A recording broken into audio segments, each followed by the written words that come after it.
नमस्कार, स्वागत है आपका टीएनपी न्यूज में और मैं हूं आपके साथ मिशा सिंह। बढ़ते हैं उत्तर प्रदेश की खबरों की ओर। मुरादाबाद में यूपी बाबरी मस्जिद एक्शन कमेटी के सभी पदाधिकारी और समाजवादी पार्टी के सांसद डॉक्टर एसटी हसन कलेक्ट्रेट पहुंचे, जहां उन्होंने जिलाधिकारी के माध्यम से एक ज्ञापन राष्ट्रपति के नाम सौंपा है।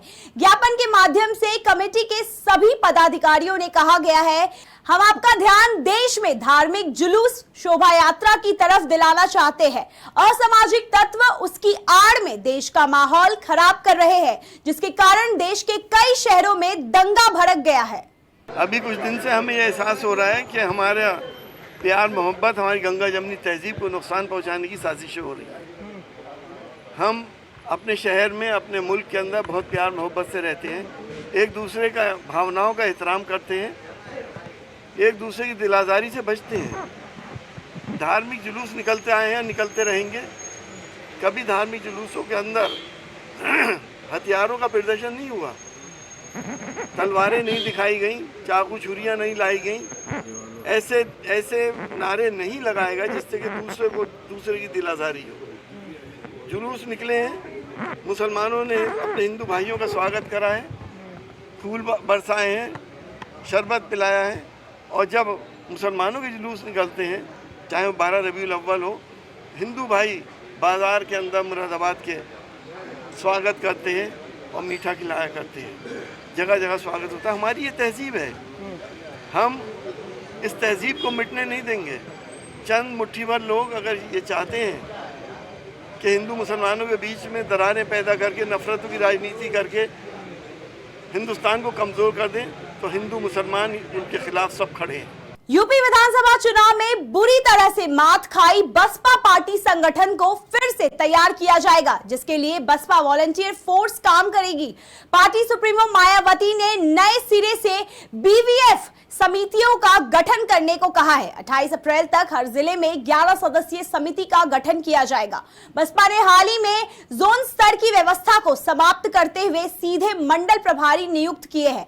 बसपा थिंक टैंक का मानना है कि बड़े पदों की बजाय अब जिलों मंडलों पर सीधे पदाधिकारियों को लोगों से कनेक्ट करने की व्यवस्था की जाए। बागपत से बीजेपी सांसद सत्यपाल सिंह ने लोगों की समस्या सुनने और निस्तारण के लिए अनोखी पहल की है। सांसद ने सहारनपुर से दिल्ली जा रही पैसेंजर ट्रेन में जनता दरबार लगाया। रेल यात्रियों की समस्या सुनने के लिए सांसद ने 30 किलोमीटर तक पैसेंजर ट्रेन में सफर किया और सफर कर रहे यात्रियों से बातचीत की। इस दौरान महिलाओं ने ट्रेन में सुरक्षा बढ़ाने, स्टेशनों पर शौचालयों की साफ सफाई और रूट पर नई ट्रेन चलवाने की मांग की। सांसद ने रेल डिब्बे बदल बदल कर यात्रियों की समस्या सुनी। वहीं जब सांसद खेकड़ा स्टेशन पहुंचे तो जनता ने उनकी फूल बरसाकर स्वागत किया। साथ ही जन सुनवाई के बाद सांसद ने लोगों की जिन समस्याओं को सुना, उनका निस्तारण करने का भरोसा भी दिलाया। आरएलडी अध्यक्ष जयंत चौधरी रामपुर पहुंचे। यहां उन्होंने विधायक आजम खान के घर पहुंचकर उनके बेटे सपा विधायक अब्दुल्ला आजम से मुलाकात की। दोनों के बीच देर तक बातचीत होती रही। मुलाकात के बाद जयंत चौधरी ने कहा कि अब्दुल्ला आजम का नेतृत्व चमक रहा है। जयंत ने बड़ा बयान देते हुए कहा कि यूपी की जनता को नया राजनीतिक विकल्प देना होगा। वहीं समाजवादी पार्टी में फूट के सवाल पर उन्होंने इसे उनका निजी मामला बताया। बता दें कि कुछ समय से आजम खान और उनका परिवार समाजवादी पार्टी से नाराज बताया जा रहा है। मथुरा में श्री कृष्ण जन्म स्थान पर लगे लाउडस्पीकर से बजने वाले मंगलाचरण और विष्णु सहस्त्रनाम की आवाज अब सुनाई नहीं देगी। श्री कृष्ण जन्म स्थान मंदिर प्रबंधन ने भागवत भवन के शिखर पर लगे लाउडस्पीकर अब बंद कर दिए हैं। यहां लग रहे लाउडस्पीकर की आवाज से ही दिनचर्या शुरू होती थी। लाउडस्पीकर को लेकर चल रहे विवाद के बीच उत्तर प्रदेश सरकार ने आदेश जारी किया है। इस आदेश में लाउडस्पीकर की आवाज धार्मिक परिसर में ही सीमित रखने के लिए कहा है। सरकार के इस आदेश के बाद मंदिर प्रबंधन ने बुधवार को मंदिर पर लगे लाउडस्पीकर बंद कर दिए हैं। फर्रुखाबाद में अवैध अतिक्रमण पर एक बार फिर से सीएम योगी का बुलडोजर गरजा है। नगर मजिस्ट्रेट दीपाली भार्गव के नेतृत्व में अवैध अतिक्रमण के खिलाफ अभियान चलाया जा रहा है। अभियान नगर मजिस्ट्रेट के साथ नगर पालिका के कर्मचारी भी मौजूद रहे। बता दें कि अवैध अतिक्रमण के खिलाफ 21 दिनों तक अभियान चलाया जाएगा। महिलाओं की सुरक्षा और महिला सशक्तिकरण के दावे हवाई लग रहे हैं। योगी सरकार में भी एक छात्रा को न्याय नहीं मिल रहा है। एक छात्रा ने आरोप लगाया कि गांव के ही कुछ युवक उसे छेड़छाड़ करते हैं। छात्रा का आरोप है कोतवाली पुलिस आरोपियों से मिली हुई है। पुलिस ने उसकी तहरीर पर मुकदमा दर्ज नहीं किया है। जिलाधिकारी क्या किस लिए मिलने आए थे?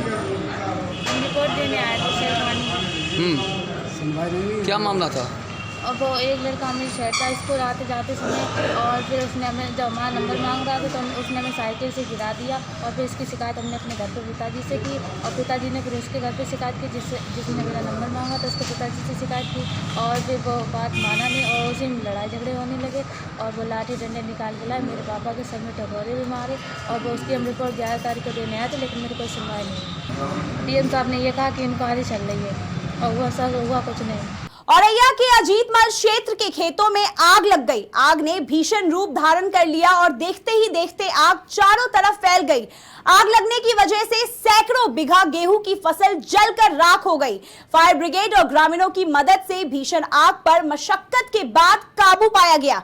आग लगने की सूचना मिलने पर जिलाधिकारी, पुलिस अधीक्षक समेत एडीएम और एसडीएम अजीतमल और राजस्व कर्मी भी पहुंचे, जिन्होंने मौके का जायजा लिया।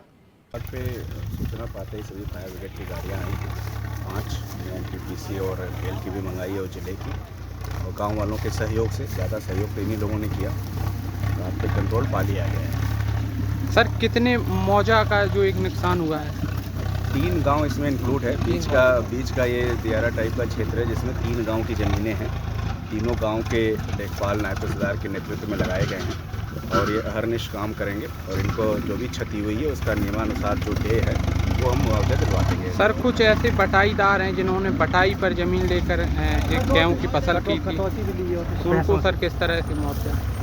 अब उसका अध्ययन किया जाएगा, जब टीम बनाएगी रिपोर्ट उसी में आएगी ये बात। वक्त हो चुका है एक छोटे से ब्रेक का। ब्रेक के उस पार खबरों का सिलसिला यूं ही चलता रहेगा।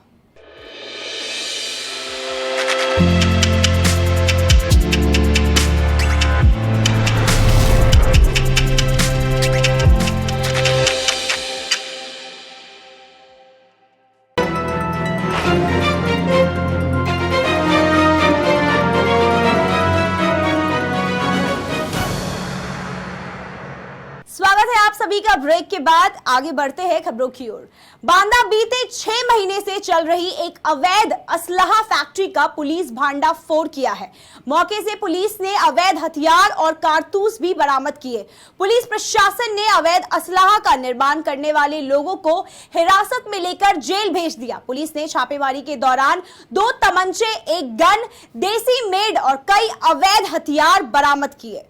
थाना बदौसा अंतर्गत लमेटा कस्बे में एक व्यक्ति को सस्पेक्ट के साथ गिरफ्तार किया गया है। इसमें 2 तमंचे 315 बोर, एक तमंचा 12 बोर, एक बंदूक 315 बोर की और कुछ अनिर्मित तमंचे बरामद हुए हैं। शस्त्र बनाने के सारे उपकरण हैं, जिसमें आरी, छेनी, हथौड़ा और भट्टी, सारे मटेरियल बरामद हुए हैं। सिद्धार्थनगर जिले में एक 11 साल के बच्चे की हत्या का सनसनीखेज मामला सामने आया है। शख्स ने अपने ही भतीजे को मौत के घाट उतार दिया है। मामला शोहरतगढ़ थाना क्षेत्र के बैदेली गांव का है। इसकी घटना के बाद पूरे गांव में सन्नाटा पसरा है। वहीं पुलिस ने मामला दर्ज कर आरोपी को गिरफ्तार कर लिया गया है और आगे की कार्रवाई में जुट गई है।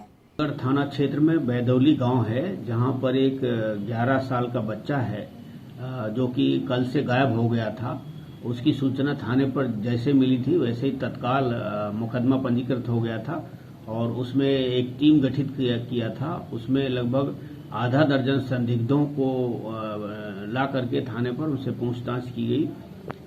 एक संदिग्ध जो था उससे पूछताछ की गई तो उसने घटना को कबूल किया और उसकी निशानदेही पर जाकर के नदी में उसने बच्चे को मार के उसको नदी के किनारे छुपा दिया था, बालू के नीचे।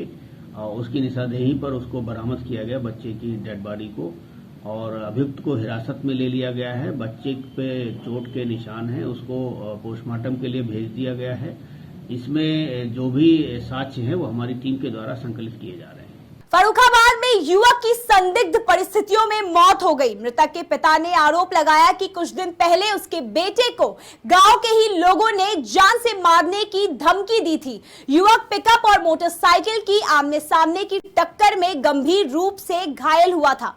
आनन फानन में परिजन युवक को जिला अस्पताल लेकर पहुंचे, जहां डॉक्टरों ने इलाज के दौरान मृत घोषित कर दिया।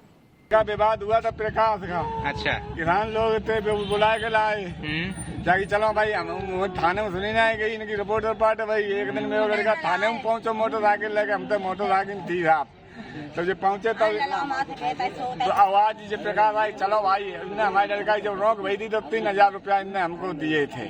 तो चलो इनने हमें 3000 रुपया देने के संग भाई जय मोटरसाइकिल की मदद है भाई कर दें। आज भी आए ताकि बाद में चाचा दाऊ हमने चालान दिया था कि तुम्हारे लड़का 10 दिन नहीं चलने देंगे। आप 10 दिन में रिपोर्ट के पार्टी के नहीं हुए। किन लोगों ने कहा 10 दिन नहीं चलने देंगे? प्रकाश के भाई ने, प्रकाश के चाचा ने, इन लोगों ने कहा था साहब। अच्छा, आज कुछ पता चला कैसे बच्चे क्या साहब मैं हते ही नहीं, सामने मैं साहब नहीं थे। अच्छा, तो आपको सूचना कैसे मिली बच्चा का? हमको सूचना प्रकाश ने दी कि तुम्हारा लड़का ठीक है, दारू पी चुका, हमने दारू पी चुको लला परा लेना भाई मैं भाई आए क्या ये मत ठीक है। आता मेरा लड़का, इनकी रिपोर्ट लगवा। क्यों रिपोर्ट क्यों लिखाने गया था? प्रकाश को मारपीट करी थी उन लोगों ने खेत के ऊपर। अच्छा, आपके लड़के के साथ? नहीं, मेरे लड़का नहीं, मेरा लड़का घर में मेरा काम करता था। अच्छा अच्छा, इनको मारा, इनकी बहू फूट गई, ये भी फूट गए, प्रकाश भी फूट गए। तो मैंने जाकर अच्छा कहा किन लोगों ने था 10 दिन नहीं चलने देंगे? इनके प्रकाश जो लड़का लिवाएगा आज रिपोर्ट लगाने आया था फतेहगढ़ वो। अच्छा, उनके चाचा ने, उनके भाइयों ने कहा। अब आपका आरोप क्या है? अब क्या कहना है आपको? आप मेरा ये कहना है मेरा लड़का मार डाला था। किन लोगों ने? इन प्रकाश को मालूम होगी साहब। हाँ, कौन कौन थे प्रकाश बताएंगे नहीं, आप बताएं यार। अच्छा, औरैया के एरवा कटरा थाना क्षेत्र में उस समय हड़कंप मच गया जब एक किसान पर तेंदुआ ने हमला कर दिया। ग्रामीणों ने तेंदुए की जानकारी पुलिस और वन विभाग की टीम को दी, पर मौके पर पहुंची वन विभाग की टीम ने ग्रामीणों के साथ रात भर सर्च ऑपरेशन चलाया, लेकिन कोई भी सफलता हाथ नहीं लगी। 24 घंटे तक चले सर्च ऑपरेशन में वन विभाग के हाथ खाली है और ग्रामीणों में दहशत का माहौल बना हुआ है। ये उसने हमला कर दिया, छलांग लगा दी। किसने? तेंदुआ। तेंदुआ तो खबर मिली थी किसी क्या? शेर था या तेंदुआ था? तेंदुआ था। गर्दन पर बाल है इनके पास में, तो हम ही खोल दो ये पंजे मारो, बांध हमको सुबह करीब 11:30 बजे हमारे क्षेत्रीय वन अधिकारी विधुना को इस ग्रामीण जनों द्वारा सूचना दी गई कि यहाँ पर एक जो तेंदुआ चीता आया, उन्होंने ये कहा था। और जबकि चीता इंडिया में है ही नहीं, तो ये तेंदुआ बताया गया इन्होंने यहाँ के पता किया। तो तभी से हमारी जो है 4 क्षेत्रीय वन अधिकारी हैं जनपद में, सभी अपने फील्ड स्टाफ के साथ यहाँ पर मौके पर आ गए थे 12 बजे तक, और तभी से वो यहाँ पर जो है निगरानी कर रहे हैं। ड्रोन कैमरे से भी उसकी निगरानी की गई, लेकिन उसका फ़ोटो कैप्चर नहीं हो पाया उसमें। क्या किसी के ऊपर हमला वगैरह भी किया है? ऐसा है, कुछ ग्रामीण जन कुछ बल्लम लेकर खेत में के अंदर घुस गए उसे हाँकने के लिए, इकट्ठे जो है काफ़ी संख्या में थे। तो उसमें अब उसने धाड़ लगाई या क्या कारण हो सकता है, इनमें भगदड़ मची। तो इस तरह से ये घायल हो गए, एक योगेंद्र सिंह हैं वो घायल हो गए थे। तो अब ये एग्जैक्टली कह नहीं सकते कि वो उसी का लेपर्ड ने अटैक किया है या जो सभी के हाथों में बल्लम वगैरह थी उससे भगदड़ में घायल हुए हैं। नहीं, जिस टाइप का सर में लगा हुआ है, क्या लगता है आपको? सर में लगा हुआ है, लेकिन अब कह नहीं सकते जो है किस तरह से जो है। रेस्क्यू चल रहा है? जी, रेस्क्यू चल रहा है। देश और विदेश की तमाम खबरें देखने के लिए बने रहिए TNP न्यूज के साथ और हमारे चैनल को लाइक, कमेंट, सब्सक्राइब जरूर करें और ताजा अपडेट्स के लिए www.tnpnews.in पर जाएं।